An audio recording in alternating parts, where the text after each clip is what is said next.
Olá, pessoal. Boa tarde para vocês. Márcia, professora de artes. Estamos aqui para mais uma aula. Peguem seus cadernos e anotem aí. Essa aula é uma revisão e uma correção do conteúdo do capítulo 3 e 4 que vocês fizeram do simulado. Então, eu vou compartilhar um PowerPoint com vocês com as questões do simulado que vocês fizeram e vocês registrem aí no caderno as suas correções, ok? Então, vamos lá.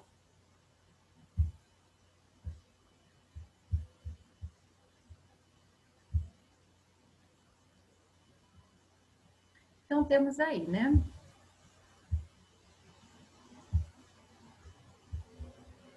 Correção e revisão do simulado, capítulo 3 e capítulo 4. Então, vamos lá. Primeira questão. O crescimento industrial após a Segunda Guerra Mundial, que ocorreu entre 1939 e 1945, favoreceu a transformação cultural. Nas décadas de 1950 e 1960, surge na Inglaterra e nos Estados Unidos o movimento artístico chamado de, resposta correta, letra A, pop art. E eu coloquei aqui uma imagem para vocês verem, né, as características da pintura da pop art, né, muita cor, muito colorido.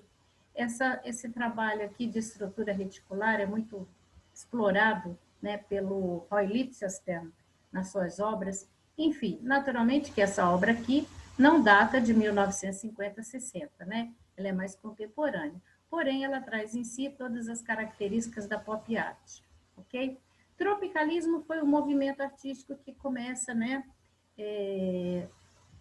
com a música, né, aqui no Brasil.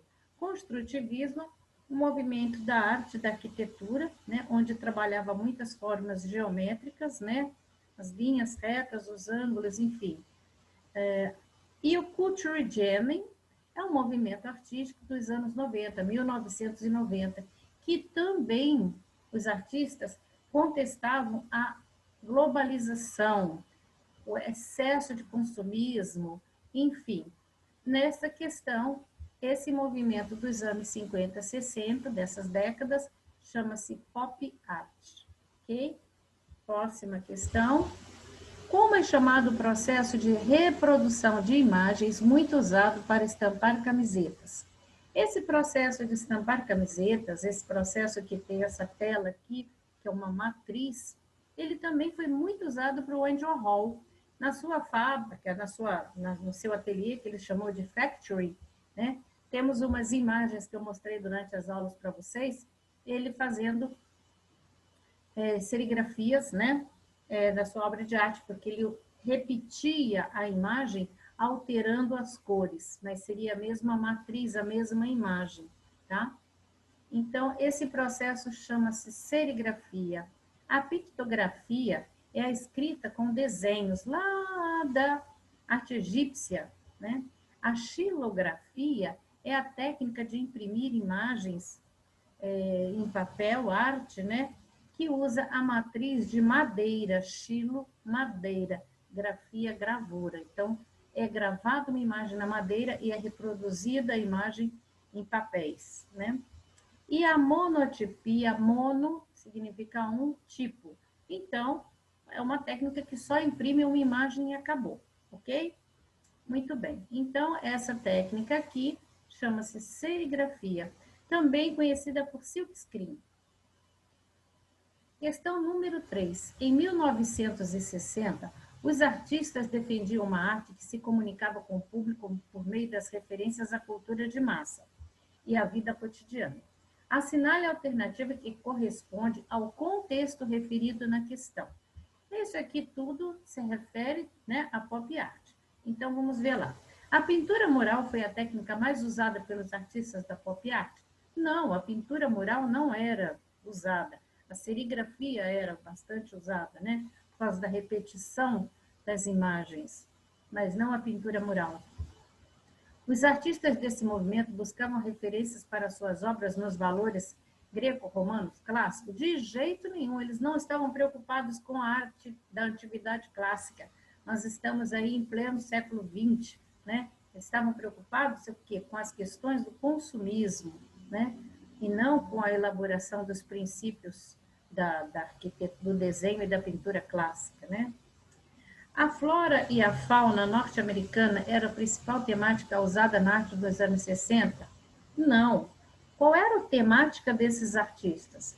Eram objetos do cotidiano, objetos de consumo. Lembram da sopa Campbell, da obra de Andy Warhol?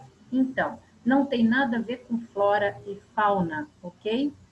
E a questão número D, que é a correta, diz o seguinte: Andy Warhol e Roy Lichtenstein utilizavam objetos do consumo, conhecidos pelo grande público como referência para suas obras. Então, Andy Warhol usava muitas latas, fez várias obras com as latas de sopa Campbell, também fez obras com os ícones da música, do teatro, do cinema, né? E o Roy Lichtenstein, ele usava na sua obra, grande parte da sua obra, são imagens ampliadas, né? Cortes de revistas em quadrinho, que na ocasião os gibis eram muito consumidos, né? Nas bancas, enfim. Então, o Roy foca o seu olhar para esse consumismo das histórias em quadrinhos e das imagens e das mensagens que as histórias em quadrinhos passavam, né? E o Andy Warhol mais com elementos do cotidiano, né?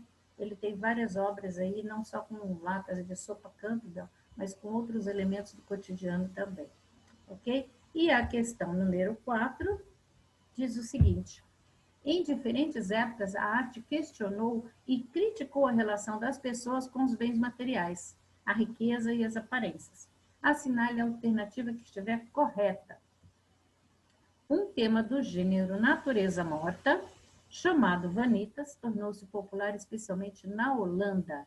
Criticava o apego da sociedade à riqueza. Certíssimo, né?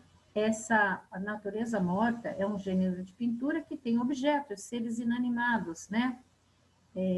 E as vanitas, né, traziam como elementos da sociedade da época, né, elementos simbólicos que representavam então aí o poder, a ostentação. Então era uma forma também de criticar o apego da sociedade às riquezas, aos bens materiais. Muito bem. A questão número B, os artistas da pop art criticavam o consumismo, sim, da sociedade parisiense do início do século XX? Não, meu amor. Início do século XX seria 1920, 1930, certo? E a pop art, ela surge na Inglaterra e logo em seguida ela explode nos Estados Unidos, porque Inglaterra e Estados Unidos estavam numa desenfreada, né? Desenvolvimento industrial e de consumismo. Então, é claro que também a pop art atinge os outros países, mas não necessariamente no século XX. Foi no século XX, mas no meado do século XX, depois da Segunda Guerra Mundial. Tá? Então, está errado aqui, o início do século está errado para a sociedade parisiense, ok? Culture jamming é um termo que foi criado para definir movimentos artísticos a partir da década de 1960. Está errado. Culture jamming, ela vai surgir na década de 90, 1990, já no final do século 20. Né? Muitos artistas se juntavam nesse movimento chamado Culture jamming para criticar a globalização, né? O consumismo, enfim, mas isso já no final do século XX, ok? Então está errado aí quando fala que é na década de 60. E são artistas da pop art: Pascal Boyart, Andy Warhol e Andrew Andressen. Só da pop art, só o Andy Warhol. O Pascal Boyart e o Andres, eles também foram artistas que criticaram o consumismo, porém eles não fazem parte do movimento chamado pop art, que ocorreu nas décadas de 1950 e 1960. Fechou? Muito obrigada, queridos. Uma boa semana para vocês. Eu vou estar voltando em janeiro, porque eu vou ter uma licença agora, mas espero em janeiro, então, retornar com muita novidade para vocês. Um beijo no coração, fiquem todos com Deus, ok? Bye, bye. Boa semana, bebam muita água, ok?